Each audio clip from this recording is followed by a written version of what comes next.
Bonjour à tous et bienvenue sur la chaîne Bentech Pro TV. On va voir aujourd'hui comment déployer une application Laravel 8 en utilisant les Docker. Donc on va utiliser un ensemble de dépendances, on va utiliser Nginx, la version 1.21.5, on va utiliser le PHP 8.1 et on va utiliser MySQL 5.7. Donc on va commencer notre vidéo par voir la différence entre le déploiement sans conteneur et ensuite on va le voir avec les conteneurs. Donc là on va commencer avec le cas sans conteneur. Donc au niveau de notre hôte de développement, on va installer Laravel 8 et au niveau des dépendances, on aura besoin de la version 5.7 au niveau de MySQL, Redis 6.2, PHP 8.1, Nginx donc 1.21.5. Donc ça, ce sont les dépendances qui sont installées pour assurer le bon fonctionnement de notre site Laravel 8. Donc bien sûr, là, sur notre hôte de développement, tout va bien, ok, ça s'exécute normalement. Les problèmes, ils peuvent survenir là lors du déploiement. Ça veut dire lorsqu'on va déployer notre application qu'on a déjà développée et on va la mettre sur le serveur hôte. Donc c'est le hôte de production. Donc là, on aura besoin d'installer Laravel 8 et malheureusement, disons, on peut avoir quelques problèmes là. C'est quoi? C'est que les dépendances qui existent déjà sur les hôtes de production ou bien les serveurs de production, ils peuvent avoir des versions qui sont différentes de celles qui sont à notre niveau de hôte de développement. Donc là, par exemple, au lieu de 5.7, on peut trouver la version 5.6 qui est installée sur le serveur de production. Kiff au niveau de Redis, on peut avoir une version inférieure qui est 5.0. Au niveau de PHP aussi, on peut avoir la version 7.2. Au niveau de Nginx, on peut avoir 1.19.4, alors que ce n'est pas les dernières versions avec lesquelles donc, on a développé notre application. Donc là, ça peut poser des problèmes et il y a un grand risque d'erreur. Disons, depuis le démarrage, là, on peut dire que Laravel 8 ne peut pas fonctionner avec PHP 7.2. Donc là, comme vous voyez, on a un conflit entre PHP, la version 7.2 et la version 8.1. Donc là, un conflit de version et on peut avoir là des problèmes lors de l'exécution de quelques applications parce qu'il y a des applications qui se basent sur la version 7.2 et d'autres qui se basent sur une version antérieure. Donc là, c'est un exemple de problème. Et aussi, vous allez voir que en cas d'utilisation, en cas de déploiement sans conteneur, donc on aura besoin de faire un processus ou bien de lancer un processus d'installation différent selon le système d'exploitation cible. Donc ça, ce sont les inconvénients de déploiement sans utilisation de la technologie de Docker. Maintenant, la deuxième solution, donc dans notre cas, on va faire un déploiement avec conteneur, donc avec la technologie Docker. Et comme vous voyez là, au niveau de la hôte de développement, on a installé Docker, on a installé notre framework PHP Laravel 8, on a installé Nginx version 1.21.5, MySQL 5.7, PHP 8.1, Redis 6.2. Et lorsqu'on veut faire le déploiement sur notre hôte de production ou bien serveur de production, vous voyez que tout le Docker il sera déplacé, il n'y aura plus de problème à ce niveau. Et malgré qu'on a déjà sur le serveur des versions qui sont antérieures, et ceci, ça pose plus de problème parce que on va voir que les applications qui seront lancées à travers le Docker, ils seront sauvegardées dans des conteneurs qui sont isolés par rapport aux autres applications de notre système.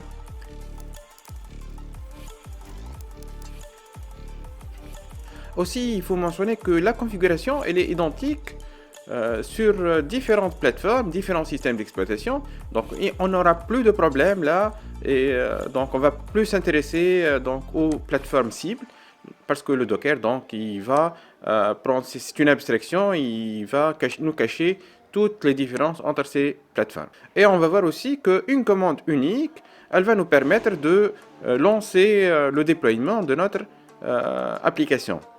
Donc à travers le Docker bien sûr. Ce qui n'était pas le cas avant. Donc il fallait installer tous les logiciels nécessaires, toutes les dépendances, et ensuite là on aura plusieurs étapes à suivre pour déployer notre application. Donc dorénavant avec les Docker, on peut les lancer à travers une commande unique. Aussi, il faut signaler que dorénavant, en utilisant les Docker, on aura une coexistence de versions différentes de la même application sur la même machine. Donc parce qu'ils sont isolés l'un de l'autre, donc il n'y aura plus de conflit à ce niveau. Maintenant, on va voir un peu là comment l'architecture elle a évolué. Donc, au niveau de l'architecture classique, elle se base sur la couche matérielle, le hardware en anglais. Ensuite, sur cette couche, on aura un système d'exploitation, l'OS. Ensuite, la liste des applications. Donc, au niveau de virtualisation, ça sera une autre manière de présenter les choses. Donc, on aura une couche matérielle en bas. Et ensuite, là, sur cette couche, on aura une couche de virtualisation. Et sur cette couche de virtualisation, on aura des systèmes d'exploitation invités. Et c'est eux qui vont héberger les applications. On peut avoir plusieurs, bien sûr. Donc, on va voir cette couche de virtualisation. C'est ce qu'on appelle un hyperviseur. Donc, c'est quoi son rôle? C'est d'assurer le contrôle des ressources, CPU, RAM, etc.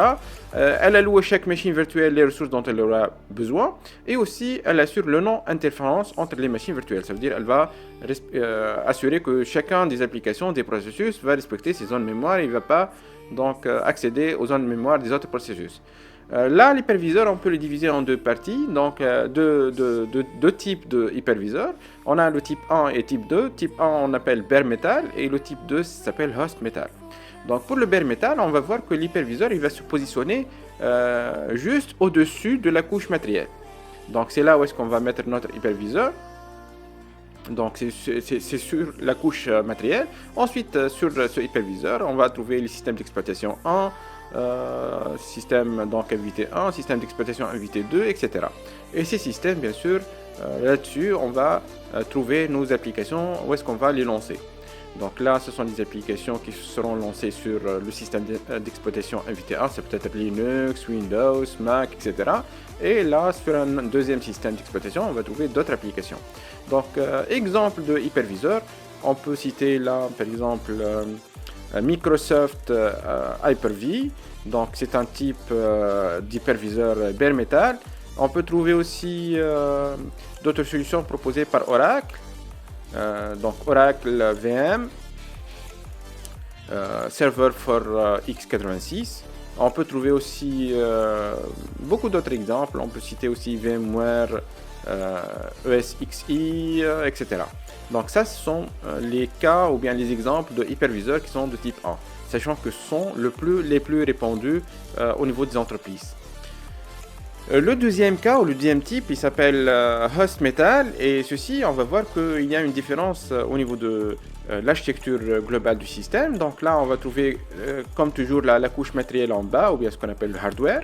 Et sur cette couche matérielle, on va trouver un OS, un système d'exploitation. Ce système d'exploitation, donc host, ou bien hot, c'est lui qui va gérer l'accès au matériel. Et sur ce système d'exploitation hot, on va trouver notre hyperviseur. Donc vous voyez là la différence par rapport au bare metal. Bare metal, c'est l'hyperviseur, il va se mettre directement sur la couche matérielle. Donc ce sera au niveau 2, alors qu'au niveau de host metal, il va se positionner au troisième niveau. Donc il sera lancé par un système d'exploitation hot et c'est lui qui va gérer par la suite les autres systèmes d'exploitation, les autres machines virtuelles, donc système d'exploitation invité 1, invité 2, etc. Et chacun de ces machines virtuelles, ils vont lancer leur application correspondante. Au niveau de virtualisation, là, il faut savoir que il y a des niveaux de virtualisation. Donc on a une partie physique, une partie virtuelle et on va voir là la couche de virtualisation. Au niveau de l'architecture classique, on remarque bien que l'application, le système d'exploitation matériel, ils sont tous donc au côté physique. Au niveau de virtualisation du système d'exploitation, on va trouver la partie système d'exploitation et application en virtuel. Et au niveau de virtualisation des applications, on va uniquement virtualiser les applications. Et c'est ça le cas de Docker exactement. Donc c'est pour ça que les images Docker ils seront plus petites que celles de machines virtuelles. Si les machines virtuelles ils sont de quelques gigas, l'ordre de conteneur est de quelques mégas. Donc là, vous remarquez au niveau de machines virtuelles, on a l'infrastructure, le matériel, et on aura l'hyperviseur et qui va héberger donc des guest OS, des beans, librairies qui sont les dépendances de applications A, B et C. Et au niveau de conteneurs, on ne va plus là héberger des OS, mais uniquement on va virtualiser des applications. Donc le host OS, il va héberger tout ça, et le Docker, c'est lui qui va gérer donc les différentes applications et leur virtualisation. C'est quoi les avantages de Docker? Premièrement, on peut automatiser le déploiement des applications de leur dépendance de manière très facile. Donc c'est un seul fichier qu'on va le lancer, il va lancer le déploiement. Deuxièmement, on peut installer plusieurs versions de la même application sans avoir de conflit. et simuler l'environnement de production comme on a vu au démarrage de cette vidéo. Aussi, on peut tester des nouvelles technologies sans toucher à votre environnement de travail, à notre environnement de travail. Donc vous l'installez, ensuite vous le supprimez. On peut aussi intégrer facilement un nouveau développeur de notre équipe.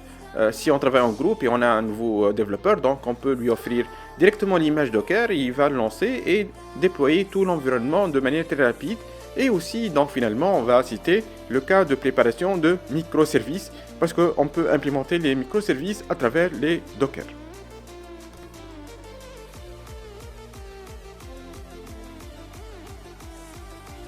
Donc on va se déplacer vers le dossier exam, ensuite au dossier HTDocs. On va lancer notre invite de commande et là on va commencer avec la première instruction qui sera responsable de la création du projet Laravel 8. Donc je vous rappelle de la commande pour faire cette action. Donc composer espace create-project prefer dist. Donc on va télécharger la dernière version de Laravel.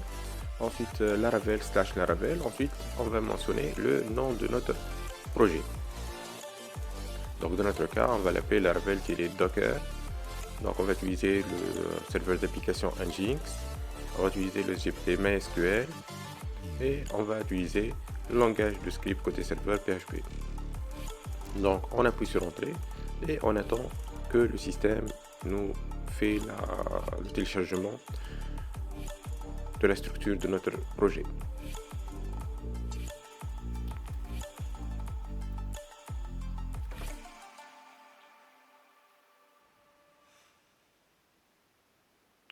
Donc là, une fois on a terminé la création du projet, on va se déplacer vers ce dossier. Donc c'était le nom de notre projet. Ensuite, on va lancer la commande code espace point et on va ouvrir notre projet dans Visual Studio Code. Donc comme vous voyez là, c'est notre structure générale du projet Laravel. Donc on a un dossier là app. Donc ce qu'on va faire là, on va commencer par la création d'un nouveau fichier. Et ce fichier, on va l'appeler docker-compose.yml, donc pour indiquer que ça c'est du langage YAML. Donc premièrement, on va commencer avec la version de ce fichier, donc on va indiquer que c'est la version 3.9. Au niveau du service, donc on va déclarer notre premier service qui est le service Nginx, qui va jouer le rôle de serveur d'application. Au niveau de l'image, le nom de notre image, on va l'appeler Nginx. On va indiquer là que cette version, ce sera une version stable alpine. Donc je vais vous montrer comment trouver ces fonctions. Donc là, normalement, on a le Docker Hub. Donc ça, c'est le registry Docker. Donc où est-ce qu'on peut trouver des images Docker. Bien sûr, il faut s'identifier là. Si vous n'avez pas un compte, donc il faut vous créer un compte. Ensuite, se connecter. Et là au niveau de Nginx, donc je vais choisir l'image officielle et par la suite vous allez voir là que ce sont les versions donc qui sont disponibles. Donc on préfère toujours choisir une version stable. Voilà. Au niveau des ports, donc comment on va communiquer avec ceci, ça sera à travers le port 8081 2.80, ça veut dire on va rediriger le port 80 sur le port 8081. La petite remarque, moi c'est exprès que j'ai choisi 8081, c'est pour vous montrer comment débugger cette erreur par la suite, parce que normalement 8081 c'est un port de backup pour le protocole TCP, donc on ne peut pas l'utiliser. Normalement à la fin de la vidéo on va changer ça à 99 ou bien 98 pardon. D'accord, mais c'est exprès là pour vous montrer comment débugger des erreurs au niveau de notre projet qui intègre donc la solution Docker. Donc là ce que je vais faire, je vais monter ceci donc à travers la commande docker compose app-d pour daemon, ça veut dire que cette tâche ça sera lancée en arrière-plan. Donc comme vous voyez là, il est en train de récupérer donc l'image de Nginx depuis le Docker Hub. Donc je suis en train de télécharger les fichiers nécessaires.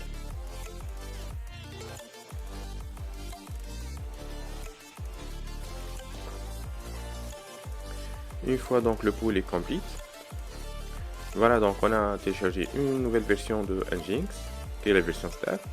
Donc c'est done, ça veut dire c'est fait. Maintenant on va voir à travers la commande docker ps la liste des images qui sont montées. Donc comme vous voyez là, donc les ports ils sont redirigés là au niveau de 80-81. Donc on va tester Nginx là. Et vous voyez que Nginx est fonctionnel.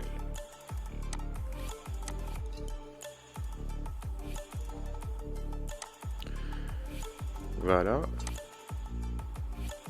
Ce qu'on va faire maintenant, on va lancer la commande composer update. On va faire une mise à jour de notre composer. Je vous rappelle, le composer c'est donc le logiciel qui va gérer la gestion des packages et de leurs dépendances. Donc on va faire une mise à jour de ce programme. Très bien, donc c'est terminé avec succès. Et là donc on va continuer le reste donc des services. Donc là j'aurai besoin d'un FPM, donc celui-là c'est notre PHP, donc c'est notre langage de script côté serveur. Donc on en aura besoin pour lancer les requêtes là dynamiques, surtout qu'on va utiliser dans notre cas une base de données de type MySQL. Donc au niveau de propriété là build, donc le contexte c'est le courant, et là on va indiquer que on aura un fichier Docker, donc à travers l'attribut Dockerfile, et là il se trouve dans ce projet dans le dossier Docker /fpm Dockerfile. Donc bien sûr j'aurai besoin de créer ce dossier qui s'appelle Docker au niveau de l'arborescence de mon projet, et à l'intérieur je vais ajouter un fichier qui s'appelle fpm.dockerfile où est-ce que je vais mettre la configuration de notre image fpm ou bien php. Donc comme vous voyez là j'ai créé un dossier Docker et ensuite je vais créer un fichier qui porte le nom fpm.dockerfile. Normalement pour chaque service on va voir que on va ajouter un petit fichier là pour écrire les configurations et pour nettoyer un peu notre code. Donc on va revenir au contenu de ce fichier par la suite. Au niveau des volumes, donc les volumes c'est la manière qui nous permet de sauvegarder des données au niveau d'une image, parce que l'image récupérée à partir de Docker Hub elle est read-only, donc on ne peut pas la changer. Donc s'il y a des changements, donc là dans notre cas on va indiquer que ça sera sauvegardé au niveau de /var/www/html. Donc au niveau des liens, on va dire que ce fpm php il sera relié au service db, donc que je vais déclarer par la suite, qui est responsable de la partie de gestion de base de données. Donc et aussi on va regrouper les services à travers un réseau, donc et on va indiquer que ce réseau ce sera Laravel.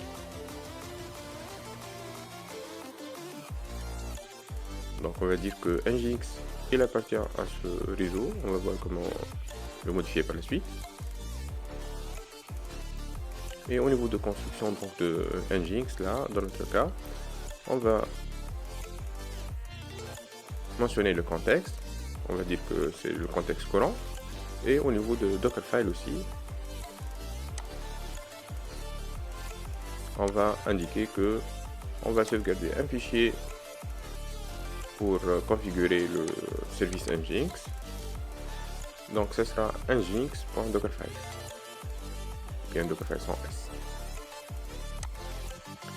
Voilà, donc j'aurai besoin aussi de créer ce fichier au sein de notre dossier Docker.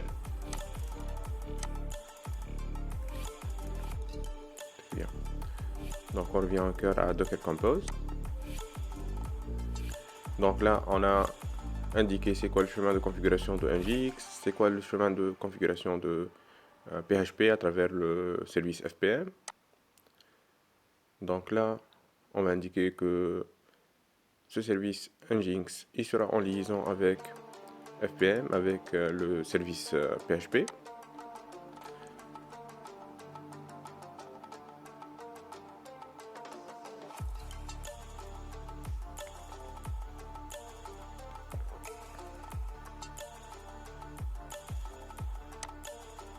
Kif au niveau de volume là, donc si on a des données à sauvegarder, on va indiquer le chemin de sauvegarde.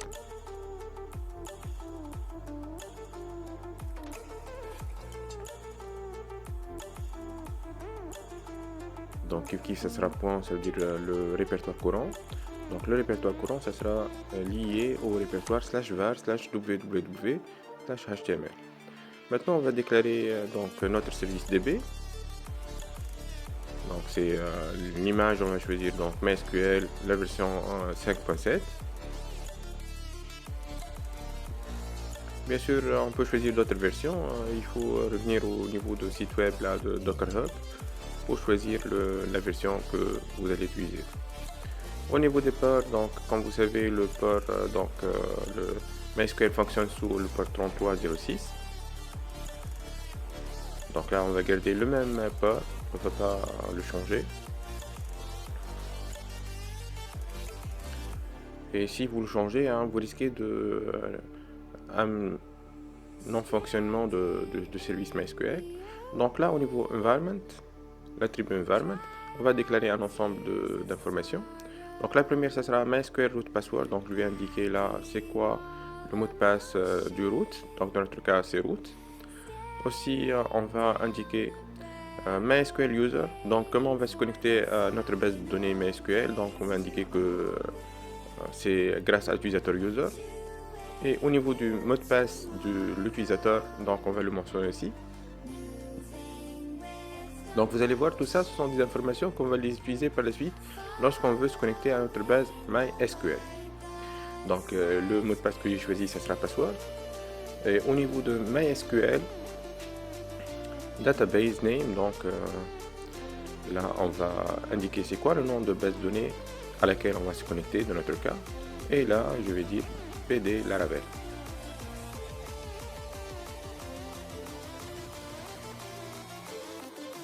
Donc là, normalement, ce sont les configurations nécessaires. Bien sûr, là, c'est au niveau de notre image. On va voir qu'il faut configurer notre projet Laravel par la suite pour que les données soient donc les mêmes là au niveau de configuration de l'image Docker et de notre projet. Donc pour le réseau, donc ça sera Laravel. Et comme vous voyez, donc on aura une liaison Laravel entre tous les services qu'on a créés de notre dockercompose.yaml. Donc on va les lier ensemble là. Et comme ça, ils peuvent avoir des communications entre eux. Donc là, c'est au niveau de notre fichier docker.compose. Donc là, il faut aller au niveau du fichier .env.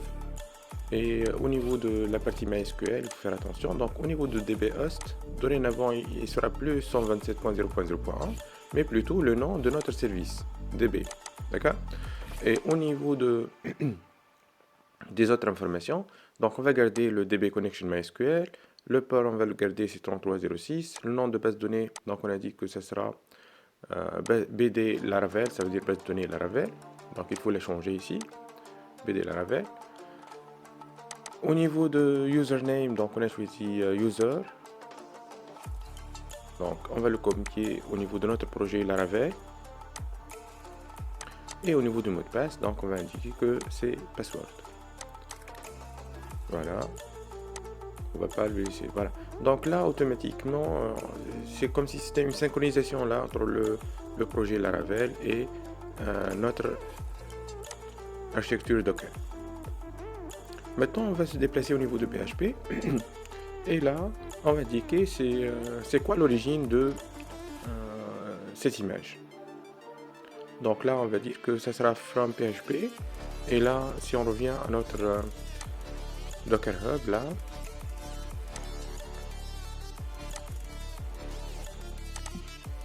donc PHP, là, donc on va choisir la version officielle. Si on descend en bas, là, donc on aura le lien vers les différentes versions de PHP. Et on va choisir une. Donc de préférence, ça sera, donc dans notre cas, on va choisir la version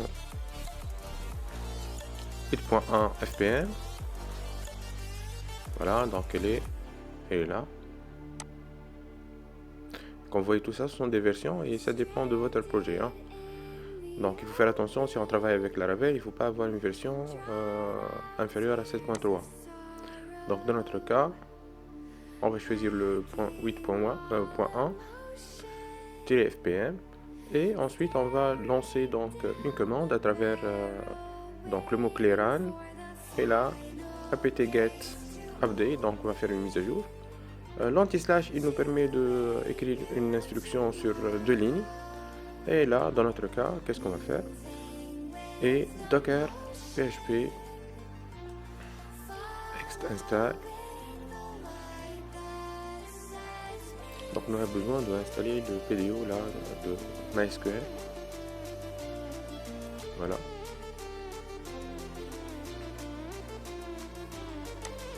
Maintenant au niveau de fichier de configuration de Nginx, on va indiquer la Nginx. Donc normalement si on ne mentionne rien, il va choisir la version stable. Et on va ajouter un ensemble de paramètres.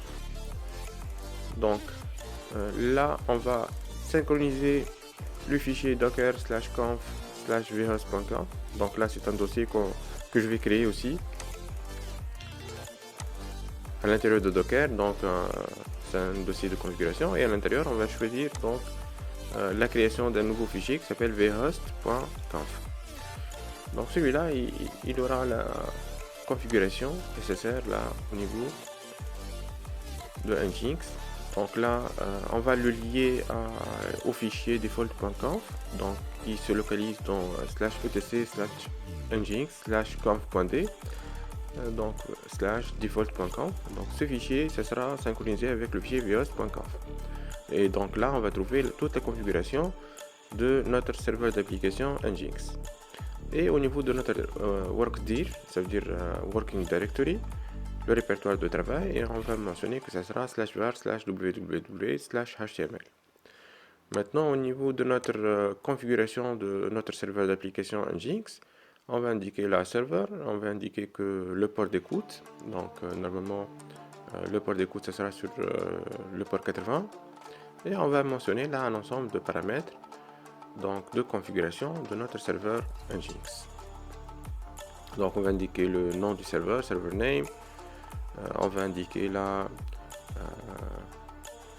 le root,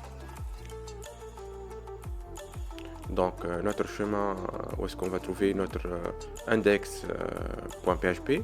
Donc dans notre cas ce sera /var/www/html/public, et comme vous savez le dossier public c'est lui qui contient au niveau d'un projet Laravel, il contient le fichier index.php.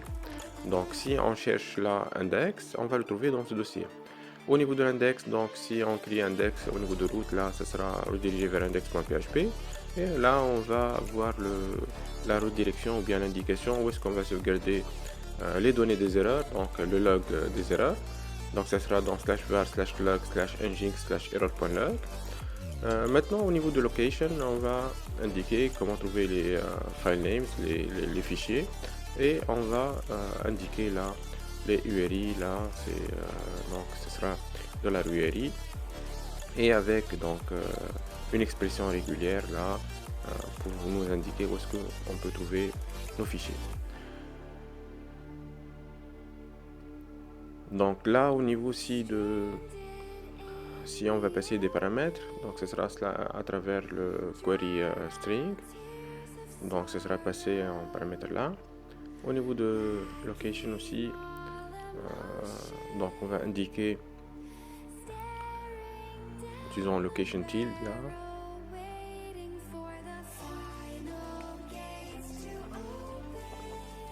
anti/php $, et là on va écrire un ensemble de paramètres concernant FastCGI. Donc on va indiquer là les passes. Donc dans notre cas ce sera le service FPM sur le port 9000. Donc je vous rappelle, FPM il fait référence à notre service PHP. Voilà, donc et on travaille bien sûr PHP, il est en écoute sur le port 9000. Aussi on va indiquer fastCGI param. Il faut faire attention aussi, il faut pas changer il faut pas rediriger le port 9000 là. Donc fastgi-param et là on va script file name. Donc le nom de notre fichier, real path, on va indiquer le chemin donc réel, /root, et ensuite on va ajouter notre fastgi et donc script. Voilà.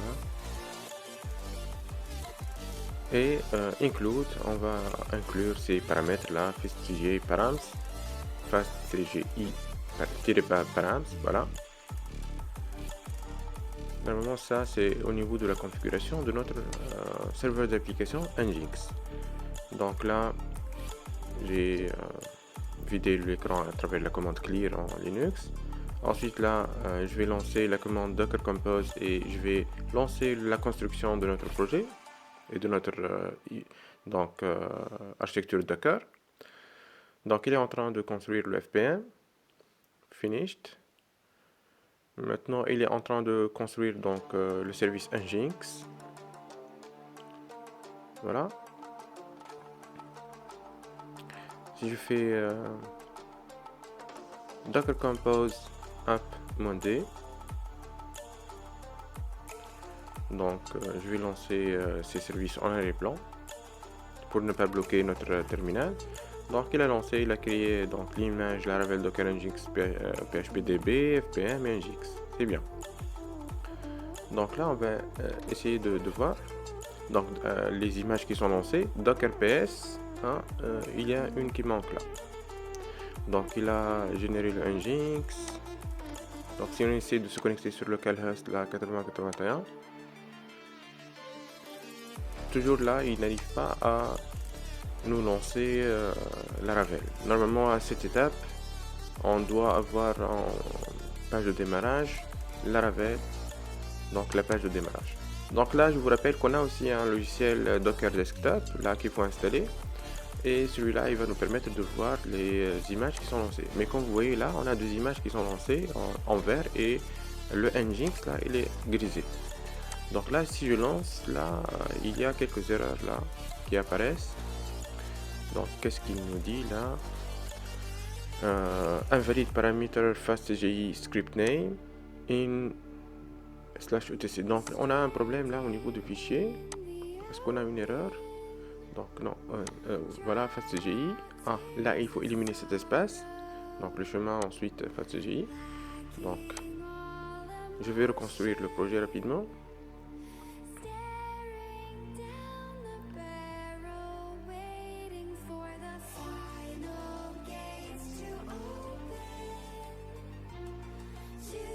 C'est bien, donc on va tester maintenant les images qui sont montées, et toujours là le Nginx, le serveur d'application, n'est pas monté. Donc on va faire docker compose log -f et on va voir là est-ce qu'il y a une erreur quelque part au niveau du fichier log. Donc qu'est-ce qu'il nous dit là? On monte là, vous voyez à gauche là c'est le nom de service. Au niveau de Nginx, voilà, on va le suivre là. En haut vous voyez FPM et en bas on a Nginx. Donc invalide paramètre. Donc toujours on a, donc je vais ajouter un espace voilà après le slash. Je vais reconstruire.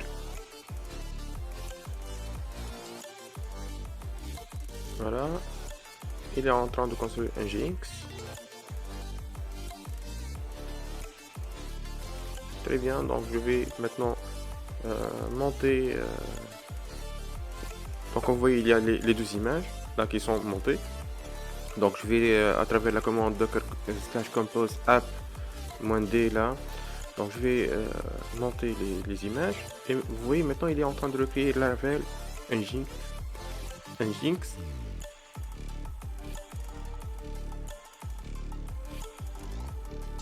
Donc je lance la commande docker ps,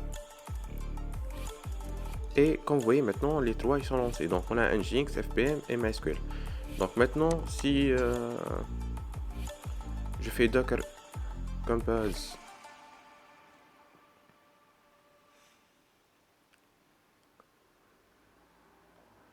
app-d, donc on a les trois, ils sont les trois recréés. Et si je fais docker ps, voilà, donc je teste localhost 8081. Toujours on a un petit problème là. Donc on va voir c'est quoi le problème. Le problème, comme je vous ai dit là, c'est lié au port là 8081 parce que c'est un port de backup de TCP. Donc on va choisir un port qui n'est pas utilisé, un used ou bien un reserved port. Donc on a le port 99 ou bien 98. Donc je vais arrêter les images et faire la redirection du port 80 vers le port 8098. Donc là l'arrêt des images c'est fait. Maintenant des conteneurs. Maintenant docker compose app-d et je vais les monter une deuxième fois avec les nouvelles valeurs là au niveau de redirection de notre port. Voilà. Maintenant si je fais docker ps, on va vérifier est-ce que le port a été redirigé correctement. Oui. Donc là au lieu de 8081, je vais mettre 8098. Voilà. Welcome to. Donc on attend là, il est en train de charger. Et voilà. Donc notre site Laravel est fonctionnel. Donc jusqu'à maintenant on a monté là cette partie, donc le serveur d'application est fonctionnel, la partie PHP est fonctionnelle, Laravel est fonctionnel. Donc maintenant on va créer une application qui se connecte à une base de données. Donc on va lancer PHP, le CLI artisan, PHP artisan make controller, et on va donner là en paramètre le nom de notre contrôleur. Donc test controller, ceci a été créé avec succès. Donc on va le trouver dans app http controllers. Voilà, le contrôleur a été créé. On va ajouter bien sûr une méthode au niveau de ce contrôleur.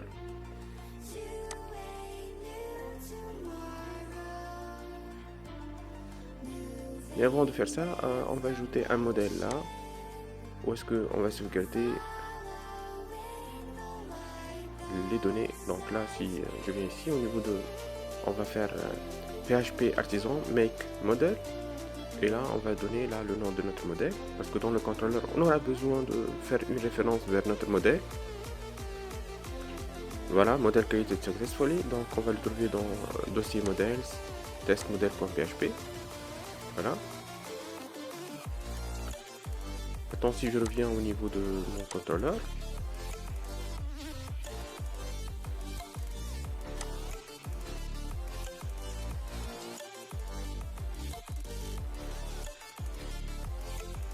on va ajouter une référence vers notre modèle. Donc use app anti-slash models anti-slash le nom de notre modèle. Dans notre cas il s'appelle testmodel.php, donc uniquement on va mettre test model, point virgule pour indiquer la fin d'instruction, et là on va ajouter une méthode au niveau de notre contrôleur. Donc on va la déclarer comme étant public, ça veut dire accessible en dehors de cette classe. Donc public function qui s'appelle test, et au niveau de test on va voir que dans notre cas on va déclarer une variable qui s'appelle modèle. On va la déclarer comme étant new test modèle,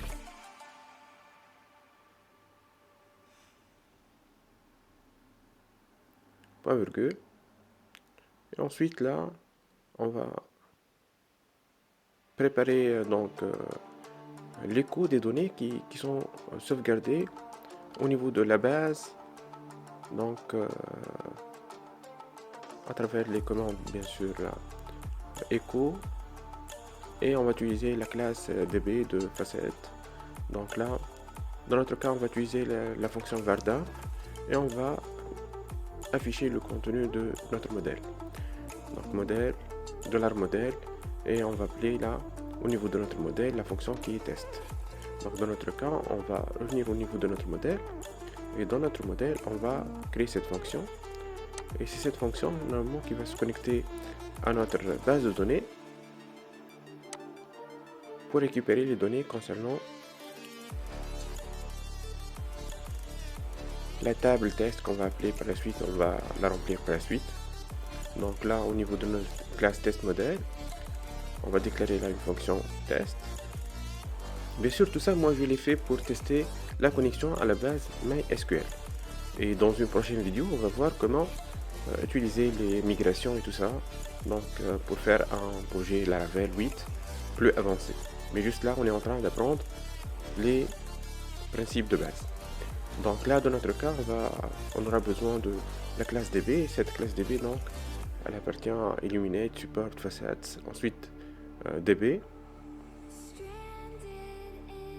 Voilà, donc c'est la classe qui nous permet de se connecter à notre base. Donc, return DB 2.2. Et là, on va indiquer table. Notre table, on va l'appeler test. Et là, on aura get. On va récupérer les données de cette table test. Maintenant, ce qu'on va faire, on va se connecter au service MySQL et on va se connecter sur le terminal, donc bien sûr Docker PS.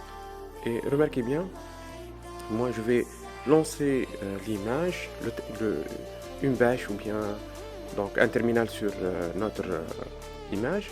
Et comme vous voyez, moi, uniquement pour indiquer le nom de l'image, j'indique les 3 premières lettres.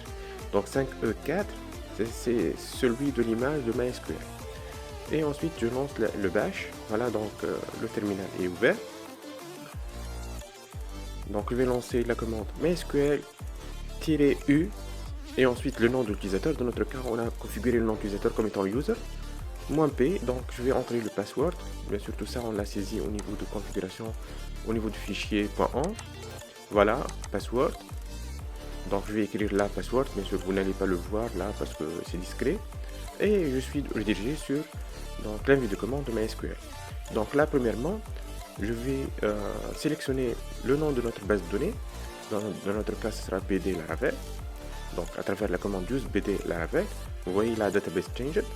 Ensuite, je vais faire show tables pour afficher la liste des tables qui existent dans cette base de données. Donc vous voyez, empty set, ça veut dire qu'il n'y a pas de base de données jusqu'à maintenant. Donc je vais lancer là la commande SQL create table test. Je vais donner les attributs de cette table. Donc premièrement, ID, il est de type int, integer. Il est auto-increment. Donc il va être géré automatiquement par le SGBD. Et ce sera notre clé primaire, donc à travers primary key, virgule. Donc bien sûr, je vais créer une table simple là, composée de ID et de nom. Le nom, ce sera un varchar de 50. Donc là, et celui-là, ce sera not nul. Virgule. Là, je vais ajouter un autre champ qui est created at. Et je vais lui associer une date, la date de création de cette ligne.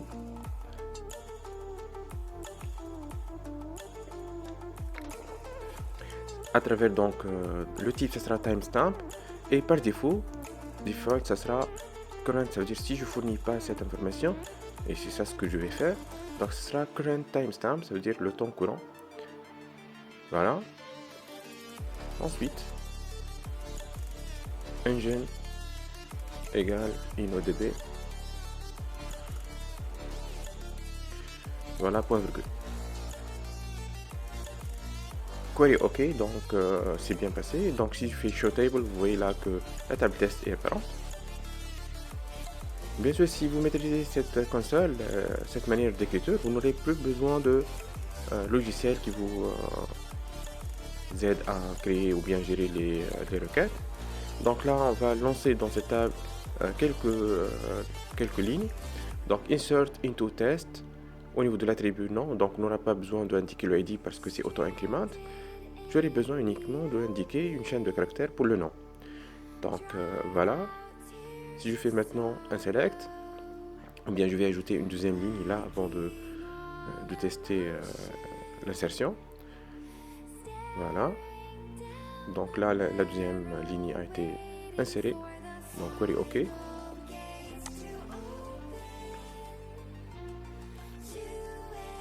Donc je vais ajouter aussi une route là au niveau du fichier web.php pour nous rediriger vers la fonction test au niveau du contrôleur et du modèle pour récupérer la liste de ces données qu'on a déjà ajoutées.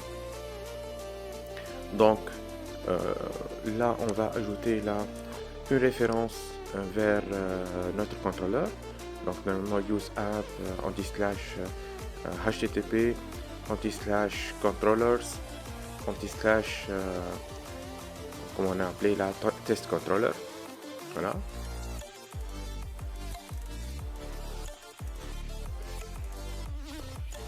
Virgule. Et là donc on va écrire notre nom de contrôleur, donc test controller,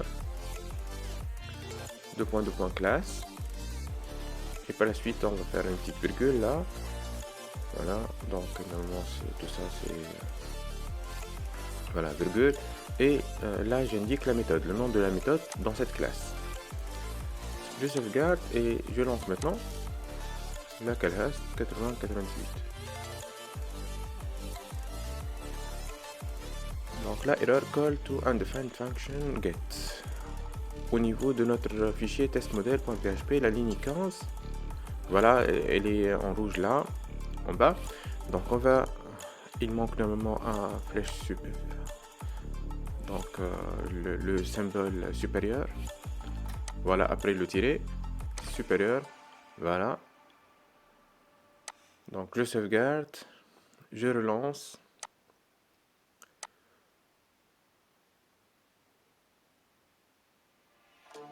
Et voilà, donc on obtient les données qui sont là. Donc là, comme vous voyez, là le nom c'est string de 8. Donc là, avec toutes les données, donc des lignes qu'on a déjà insérées tout à l'heure.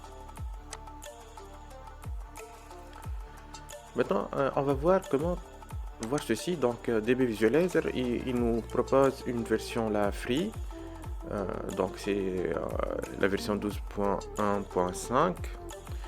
Donc cette version, elle peut nous permettre de visualiser les données qui sont dans la table. Donc moi je vais vous montrer comment l'utiliser pour consulter le contenu de vos bases de données. Donc là, on va utiliser database, ensuite create database connection. On va utiliser l'assistant. Donc on va l'appeler bd laravel donc connection. Ensuite là, je vais choisir le pilote, la MySQL de base de données. Ensuite, je vais lui fournir un ensemble de données. Donc là, au niveau de database, on va l'appeler là, ça sera BD Laravel. Au niveau de l'authentification, donc on va utiliser donc le user là. Donc bien sûr, il faut que ceci soit équivalent au paramétrage qu'on a indiqué au niveau de notre projet Laravel. Donc au niveau database user c'est user, ensuite password comme mot de passe. Je fais ping test, c'est bon, et voilà. Donc maintenant notre connexion est ouverte vers la base. Et là, on peut voir la table test. Comme vous voyez là, ça c'est cette déclaration. Si j'appuie sur data, donc j'obtiens là les données de cette table.